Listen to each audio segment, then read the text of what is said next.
So I have quickly realized that all of this time that I've spent making videos and writing articles on Substack, I have never actually introduced myself. So hello, my name is Ollie Burgess, and it is very nice to meet you. So today I am going to be kind of talking a little bit about my history as a writer and how my writing style has developed throughout the course of my existence, just so that I feel to you more like a human and less like a bunch of pixels that are coming through the internet onto your device. So here we go. I'm going to start with my 8 to 9 year old self, because before that I was writing stories like any other kid would do, and singing songs and making songs like any other kid would do. But there's something I did when I was around 8 or 9 that was not necessarily the most normal thing that every child would do, and that was I wrote essays for fun. So I don't know if y'all remember Microsoft Word 2007, the most glorious of the Microsofts. The most nostalgic thing in my entire childhood was the Bradley Hand font, and I would watch documentaries, and then I would go on to Microsoft 2007 with my little Bradley Hand font in a very massive font, way bigger than size 12, and I would write essays on what I watched. So most of the time it was documentaries about fish or cheetahs or anything that involved nature. Sometimes it was Egyptian documentaries about ancient Egypt, which is kind of fascinating because I'm actually reading a book right now that talks about the meaning of different images from and the different iconography from ancient Egypt, so I'm still really haven't grown up in that aspect. Yeah, so I would write essays for fun. And then a couple years later was when I really began to take songwriting seriously. I decided I wanted to be a musician, but particularly I loved the songwriting aspect. And so for the next couple of years, I was writing songs all the time, and I still remember a lot of the lyrics, even though they're not the highest quality, but they'll still get stuck in my head with their little melodies and the chords that I had to accompany them. Still very much an interesting part of my life today. But yeah, so I wrote a lot of songs, and that was really my main contact with writing outside of school. And then after a while, I think I realized that the whole thing about going on tour all the time, that is very much a part of being a musician, sounded like torture to me. So I decided that I would rather possibly be a writer of prose. So in a lot of the creative writing classes I had been a part of up to this point, we focused mainly on fiction, and especially like if you've ever been like in a 101 creative writing class, you know what I'm talking about, where you're supposed to write things about, Sally going to the lunchroom and eating her lunch, or you're supposed to develop a character who's like going to school, or you're supposed to write about like your vacation or something like that. You don't really get very philosophically deep. I basically thought this was the standard of creative writing and that I should follow the standard. So when I was writing fiction, I was very bored. It was just like, I didn't feel like I was really getting any depth out of it, or that I could really put any depth into it. And my mind is not linear, so prose is kind of a challenge for me sometimes because I like to jump from idea to idea. Like, it's just this tangled knot of related ideas that most people wouldn't even see were related at all. So when I was in school and back when I was taking all of the core subjects, I really loved all of them. I mean, I really didn't like memorizing things for history, but I liked history itself. I was pretty fluent in all of the subjects, and so I also had a huge love of math. So when I went to college, my first major was a physics major because I had read this book, Quantum by Manjit Kumar, and I 100% recommend it. It is a very fascinating book. It talks about how quantum physics came into being. So It starts with the black body radiation problem, how Max Planck found the quanta, and then it goes into Niels Bohr, and then it ends with Einstein.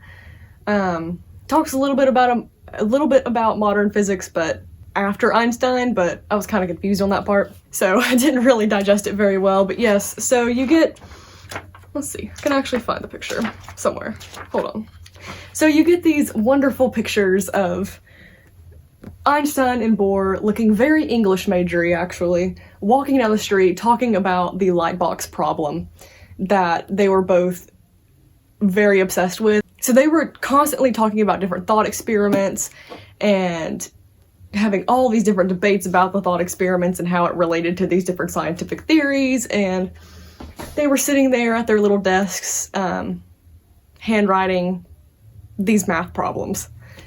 And so that's the picture of physics that I had in my mind. And that's what I wanted to do. Then I quickly realized that modern physics has computers in it. And that was a big bummer, because basically everything in physics now is on a calculator, on a computer simulation.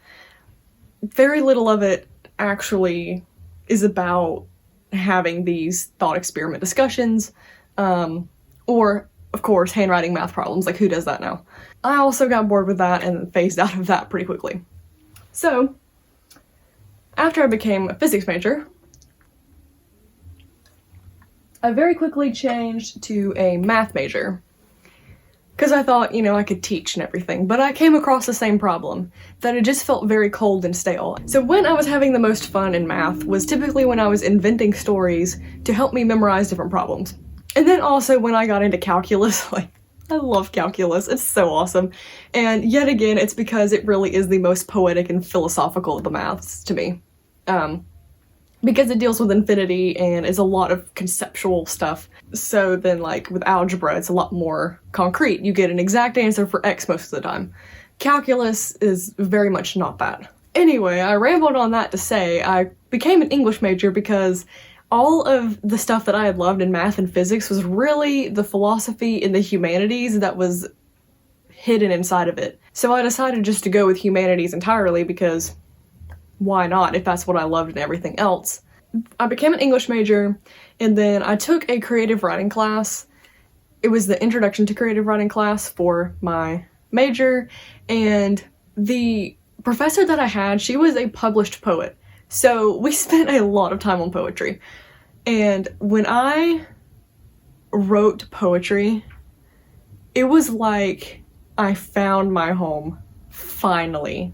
Just because my brain just works like in this knotted web of connections, and poetry embraces that, and it also embraces infinity and a lot of the philosophical stuff that I loved in calculus, for instance.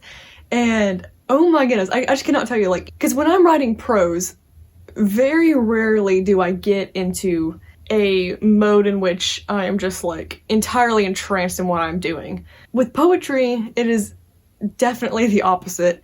I feel like I am just in an entirely new and different world, and I genuinely feel like I can actually create new ideas in people. I can make them feel what they've never felt before in poetry, whereas I don't feel like I really have the capability or the willpower to do so in prose. So that's kind of where I'm at in my journey. A lot of things are coming full circle for me.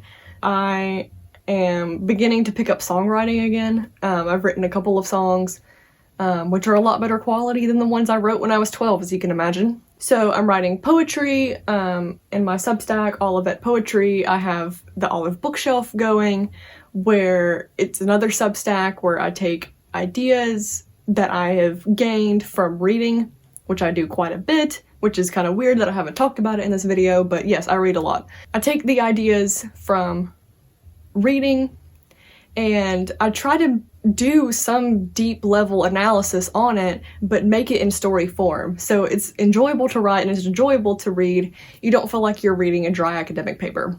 So making reading fun is the goal of that one.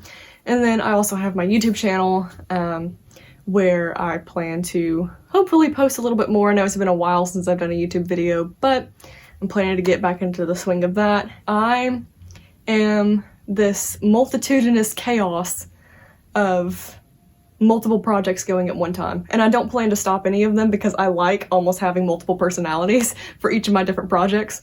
If I had to round out this video, I should talk about the books that I just ordered. So there is this shop that has books that are specifically vintage books that are meant for decoration. So it's really old books that probably no one's gonna read again, but you know, they can have a new purpose in decoration. There was a very affordable 10-volume set, albeit incomplete, but it was the first 10 volumes of Encyclopedia Britannica.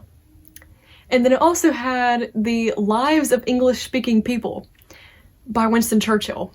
And I had been searching very ardently to find a full set, was it 4 volumes? Of Winston Churchill's The History of the English-Speaking People, and I found it. And so I bought these books that were meant to be decorative and no one was really supposed to care about reading again, and they are now on the way to my house. So I think that's the biggest summary of me as a person right there, is that I like to adopt old books that everyone thought was past their time and that no one else was going to read again. So I hope that now I feel a little bit more like a human instead of a bunch of pixels randomly showing up on your screen. And so I also want to do something really mean to you that I really hate when other people do to me. I want to know what your favorite book is and why in the comments. And yes, you can choose multiple if you would like to. Mine definitely is The Brothers Karamazov by Dostoevsky. You've probably heard me talk about it if you have followed my YouTube channel or my Substacks, because I love it so much. I've read it twice. I'm excited to read it again. And yeah, there are a billion other books I could have put in that place that I love just as much probably. But we don't have 10 hours in a day, do we? Anyway, so can't wait to see you in my next project. Until then, have a wonderful day.